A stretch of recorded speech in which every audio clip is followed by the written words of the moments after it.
வெயில் தாக்கம் அடுத்த 5 நாளைக்கு அதிகமாக இருக்குங்கிறதுனால நம்மளோட பாடியில் இருக்கிற நீர் ஆகாரமும் மினரல்ஸும் உப்பு சத்தும் எல்லாமே ரொம்ப லாஸ் அதிகமாக இருக்கும். அதனால் பொதுமக்கள் முடிந்த வரைக்கும் பீக் ஹவர்ஸில் சம்மர் டைமில் 1 to 3 o'clock வரைக்கும் வெளியில் நடமாடுறதோ, ஓப்பன் ஸ்பேஸில் போகிறதோ, ஓப்பன் ஸ்பேஸில் விளையாடுறதோ, ஒர்க் பண்ணுற மாதிரி இருக்கிறவங்க கேப் போட்டு பழகிக்கோங்க, குடை எடுத்துகிட்டு போய் பழகிக்கோங்க. ரெகுலராக நீர் ஆகாரத்தை குடித்து பழகிக்கோங்க. வெஜிடபிள்ஸ் அண்டு காய்கறிகள் அதிகமாக சேர்த்துக்கோங்க. இப்படி நம்ம நீராகாரத்தை திருப்பி நம்ம ரீபேலன்ஸ் பண்ணிகிட்டே இருக்க தான் நம்ம இந்த வெயில் தாக்கத்துலேருந்து நம்மளோட பாடி டெம்பரேச்சரையும் நம்மளோட லாஸையும் குறைக்க முடியும். நமக்கு மெயினாக தேவையானது மினரல்ஸ் அண்டு உப்புச்சத்தும் லாஸ் ஆகிறத நம்ம அதுலேருந்து ரீகெயின் பண்ணணும். அதுக்காக நீர் ஆகாரத்தை அதிகமாக எடுத்து பழகிக்கோங்க. வெயிலில் ஒர்க் பண்ணுறவங்க, வெயிலில் நிற்கணும், க்யூவில் நிற்கணும் அப்படிங்கிறவங்க அதுக்கு தகுந்த மாதிரி நிழலில் இருக்கிற மாதிரி அரேஞ்ச் பண்ணி கொடுங்க. அதுக்கு அந்த ஜாபில் இருக்கிறவங்க 1 hour 2 hour முன்னாடி கூட ஸ்டார்ட் பண்ணிக்கோங்க. 1 hour லேட்டாக கூட ஆரம்பிச்சுக்கலாம். ஏன்னா 1 to 3 o'clock தான் ரொம்ப பீக்கில் இருக்கும் சம்மர். அந்த சமயத்தில் முடிந்தவளுக்கு ஓப்பன் ஸ்பேஸில் இருக்கிறத அவாய்ட் பண்ணிக்கோங்க. மரங்கள்லாம் நிறையா நடணும். வீட்டுக்கு எல்லாருமே மரம் வைக்கணும். போன வாரம்லாம் கூட 108 டிகிரி சொல்கிறாங்க, நேற்று 106 டிகிரி. கண்டிப்பாக அந்த வெயில் இன்னும் அதிகமாகிட்டே இருக்குங்கிற மாதிரி சொல்கிறாங்க. அதனால் எல்லாருமே வீட்டில் மரம் வைங்க. நிலத்தடி நீர் சேமிப்பு பண்ணுறதுக்கு மழைநீர் தொட்டி வைங்க. அந்தமாதிரி மக்களுக்கு விழிப்புணர்வு பண்ணணும். அரசாங்கமும் அதை முன்னெடுத்து பண்ணணும்.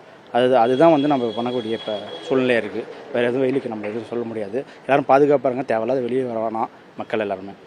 ஒரு வாரம் இன்னும் கூடுதலாக வெயில் இருக்குன்றாங்க. கண்டிப்பாக வெயில் இன்னும் ஜாஸ்தியாக தான் ஆகும். இன்னும் அக்னி நட்சத்திரமே வரல.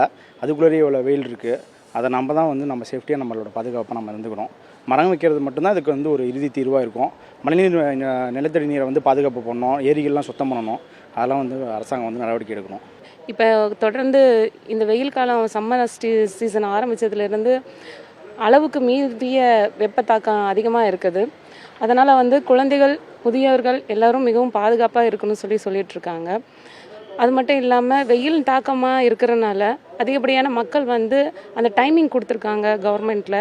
அந்த டைமிங் ஃபாலோ பண்ணி அந்த டைமிங்கில் மட்டும் குறிப்பாக வெளியே வராமல் நம்ம தவிர்க்கிறது நம்மளுக்கு எல்லாருக்கும் ஒரு நல்லது. அது என்னங்க சார் சொல்கிறோம், அது நம்மளுக்கு ரொம்ப நம்ம சூழ்நிலைக்கு ஏற்ற மாதிரி நம்ம பாதுகாத்துக்கணும்னு நாங்கள் சொல்கிறோம். அது மட்டும் இல்லாமல் இனி வரும் காலங்கள்லேயும் இது மாதிரி வெயில் தாக்கம் அதிகமாக இருக்குன்னு சொல்லியிருக்காங்க.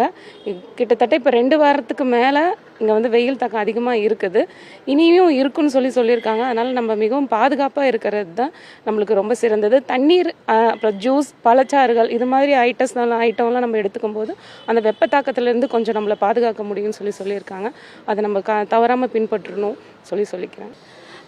இதற்கு முன்பு இருந்த காலகட்டங்கள் எல்லாம் ஓரளவுக்கு நாம் சமாளிக்கக்கூடிய வகையிலே வெப்பத்தினுடைய தாக்கம் இருந்தது. ஆனால் இப்போ இருக்கக்கூடிய காலகட்டத்தில் வெப்பநிலை மாற்றம், காலநிலை மாற்றம் இதெல்லாம் மிக மோசமான காலகட்டத்தில் இருக்கிறனால இந்த நேரத்தில் நாம் மிகவும் எச்சரிக்கையாகவும் பாதுகாப்பாகவும் இருக்க வேண்டிய தேவையும் அவசியமும் இருக்கின்றது. அரசே கூட அறிவித்திருக்கின்றது, காலை 11 மணிக்கு மேலும் 3 மணிக்குள்ளும் வீட்டை விட்டு அதிகமாக வெளியில் அவசியம் இல்லாமல் வெளியில் வரக்கூடாது என்ற ஒரு அறிக்கையை விட்டிருக்காங்க. நேற்று கூட ஒரு வயதான ஒரு பெரியவர் கூட வெயில் காரணமாக இறந்திருக்கின்றார். தொடர்ச்சியாக வெயிலின் தாக்கத்தால் வயதானவர்கள் இறக்கக்கூடிய ஒரு சூழல் நிலவி கொண்டிருக்கின்றது. இன்னொன்று, கடந்த வாரம் ஒரு 23 வயது ஒரு தம்பி கிரிக்கெட் விளையாண்டுட்டு இருக்கும்போது அப்படியே சுருண்டு கீழே விழுந்திருக்காரு. தண்ணின்னு கேட்டுட்டு இருக்கும்போதே இறந்துட்டார். அதனால் முடிஞ்ச வரைக்கும் இந்த வெயிலுடைய தாக்கம் அதிகமாக இருக்கக்கூடிய காலகட்டங்களில் நாம் நம்மளுடைய பாதுகாப்பும் உடல் ஆரோக்கியமும் நம் கையில் தான் இருக்கின்றது. நீர் சத்து அதிகமுள்ள காய்கறிகளையும் பழங்களையும் அதிகமாக எடுத்துக்கொள்ள வேண்டும். கூடிய வரை வெளியில் செல்லும்போது இளநீர், நுங்கு இது போன்ற ஒரு உணவுகளை நாம் எடுத்துக்கொள்ளலாம்.